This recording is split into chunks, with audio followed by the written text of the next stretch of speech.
Well, good morning, good evening, or good afternoon, whatever your current life situation is. Hello, YouTube. This is Jeffrey Kite, back again with another episode of Kite's Curiosities. I got all kind of mail coming out of West Palm Beach, Florida. All kind of mail. Look at this. 1, 2, 3. And then one coming out of Orlando, Florida. Is Orlando close to West Palm Beach? I don't know.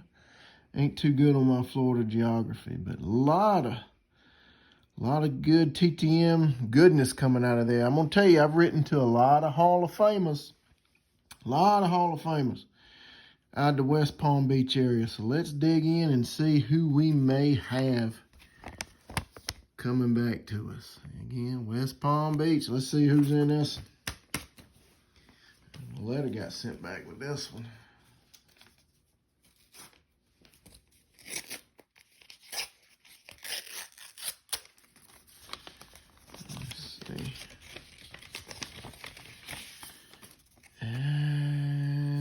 Don't send a blank index card, got nothing back.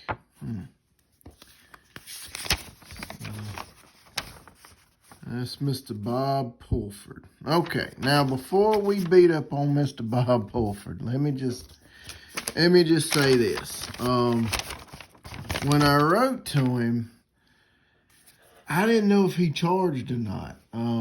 I saw some people sending him money, some people not sending him money. Some people getting 2 or 3 back without paying.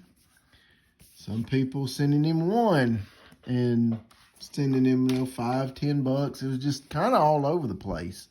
So I didn't really know. I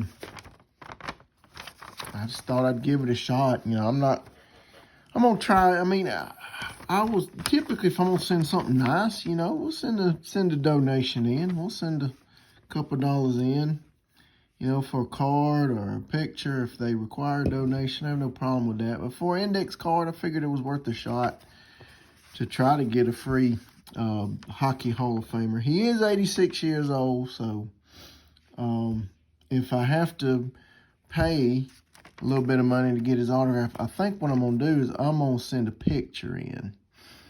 Send like a little 4x6 picture, because 8x10s are getting expensive to send out in the mail. It is ridiculous postage they charging for some of this stuff, but I don't know, we'll see. But I think I'll get a little picture and send to him and put a $5 or $10 bill in there with it. So maybe I'll have luck next time. So all right, let's see who's coming out of this West Palm Beach. Now this one I see on the back as I cut this open.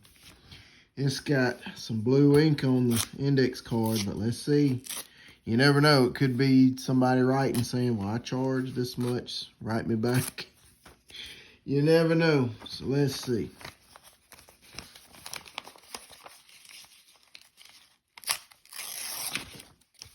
Oh, nice. Whoo, look at that. Folks, that is none other than Hockey Hall of Famer, Mr. David Keon. Look at that. That is gorgeous. Now, I'm going to tell y'all, I'm going to share a little secret with y'all. Instead of sending the regular size index cards, I found these oversized ones. I think they're 4x6s. And if the bigger the index card you send, the bigger and nicer your autograph comes back. If you choose to do index cards, I want to encourage y'all, try to use these big ones. Sometimes you can get some big old nice, beautiful autographs like Mr. David Keon did for me here. Those y'all aren't big hockey fans. David Keon, speaking of Bob Pulford, they were teammates. Mr. Pulford here and David Keon, they were teammates back in the 60s when the Toronto Maple Leafs were very, very good. They won back-to-back Stanley Cup championships in 62, 63, and 64. And then they had a couple years where they didn't make it and then won it again in 67. So, I mean, they won 4 Stanley Cups in 1, 2, 3, 4, 5, 4 Stanley Cups in 6 years. I mean, that's just an incredible run. And David Keon, he was the leader of that group. He was the Calder Trophy winner in '61, and that's the NHL Rookie of the Year award. 62, 63, he won the Lady Byng Trophy, which is the sportsmanship trophy they give out. And then won those championships 62, 63, 64, and in 67, he was the Conn Smythe Trophy winner, which is the Stanley Cup playoff MVP. He had 3 goals and 5 assists in 12 playoff games. He didn't have a big Stanley Cup, only had 1 goal and 1 assist, but both of those came in Game 5, a critical Game 5 that they had to win if they was going to try to put away the Canadians, I believe it was, they was playing. And he assisted on a power play. I think it was Jim Pappin is his name. He assisted Jim Pappin on a power play goal early in the first period. And then he himself got a power play goal in the second period. And that put the game pretty much out of reach. I think it was 4-1 was the final score of Game 5. And then they went on to win Game 6. Very happy to get Mr. David Keon back. Very happy about that. Look his story up. He was one of the most mistreated players in sports history that I have ever read about. There's his owner. I don't mean to go on. We'll get on to these other 2 in a minute, but this is worth sharing. There's an owner, and that was Howard Ballard. And he basically blackballed David Keon. He hated him for some reason. David gave everything for that Montreal Maple Leafs team in that franchise, and Howard Ballard just treated him so awful. He wanted out. Ballard wouldn't trade him. He blocked a couple trades, did some underhanded stuff. I mean, y'all can read about it on the internet, but, I mentioned that in my letter to him and just, admire how he stuck it out. And he didn't trash anybody until he was retired. And basically just let everybody have it. It's like, hey, y'all mistreated me. Y'all treated me like crap. And, I don't want to be part of y'all's franchise no more. And he would not go to a Maple Leafs event for years. Even when they were honoring him, retiring his jersey number, he didn't want to go. He eventually did go to some, but he felt like the ownership that they have now is still kind of that same type of ownership that Howard Ballard had. And he said, I just don't want nothing to do with it. Thanks for the memories, but peace out. So he lives in Florida, so obviously in West Palm Beach area. So very happy to get that back, Mr. David Keon. Sorry to ramble about that, but I mean he's just got a very interesting story. Let's check this one out of West Palm Beach. Man, got one in at least. Let's see. See some blue writing on this one. This looks promising.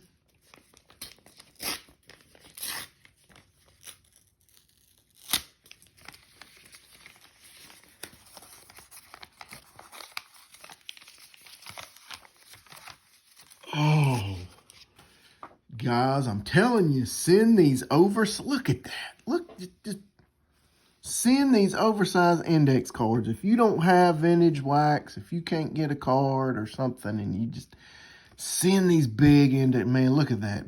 Beautiful, gorgeous autograph of Mr. Richie Guerin, Naismith Basketball Hall of Famer.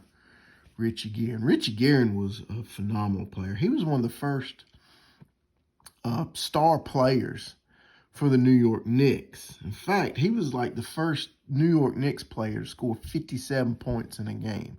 And that was the record until Bernard King had his 60-point game in, 84? Something like that. Anyway, 57 points he dropped down one night. And then I also think he was the first Knicks player to have 20 assists in a game. He had 21 one night when he was playing with the Knicks. Very, very good player. Very good player. Multi-time All-Star, All-League player. He also went on to be got traded. I think either he got traded or he signed with St. Louis Hawks. He played with them, and then of course St. Louis, they moved to Atlanta in 1968, and he was on the very first ever Atlanta Hawks team in 1968. He was a player coach, actually. Played some games for him, 68, 69, and then the 69-70 season. He didn't play but about just a handful of games, but was still coaching them.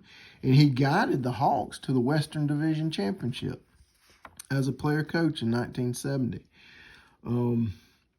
He was the coach of the year in 67-68 when he was with the St. Louis Hawks, when they won the Western Division then.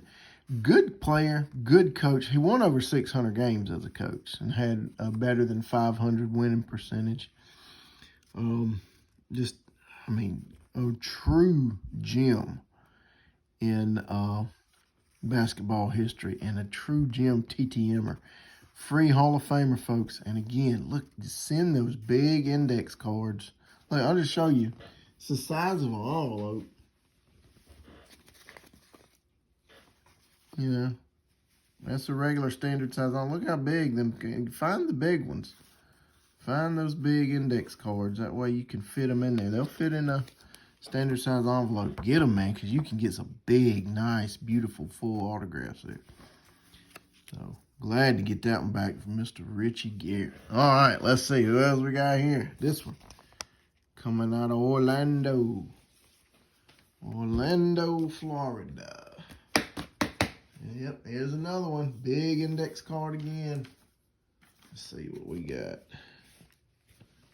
Get it down there. Let's see.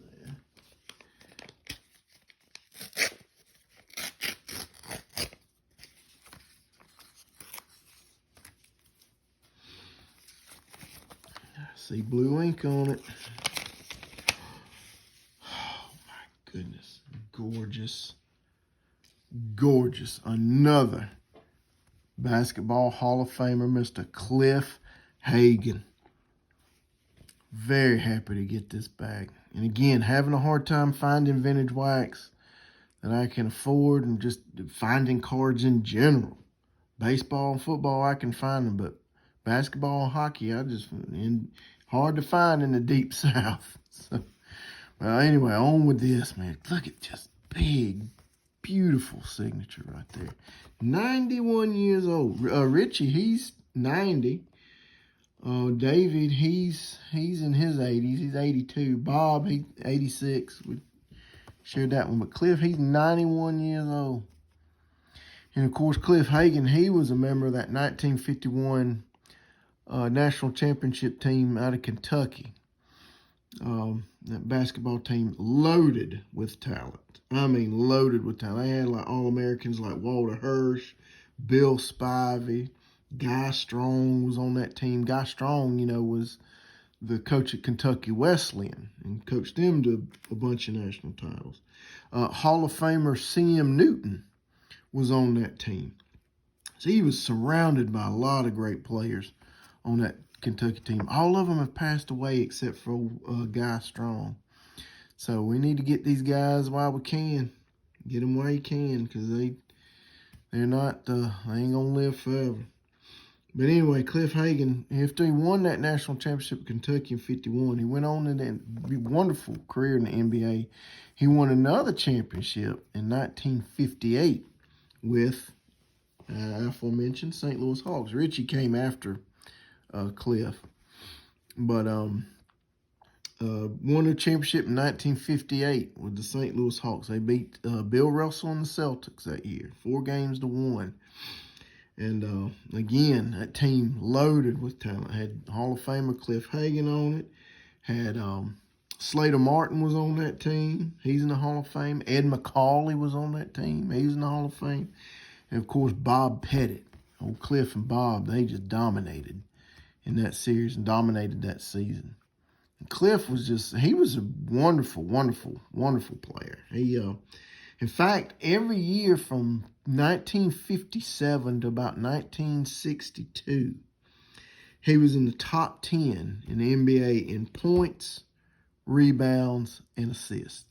Every year. Every year. He's in top 10, top 15, somewhere around in there, right around in the top of the league.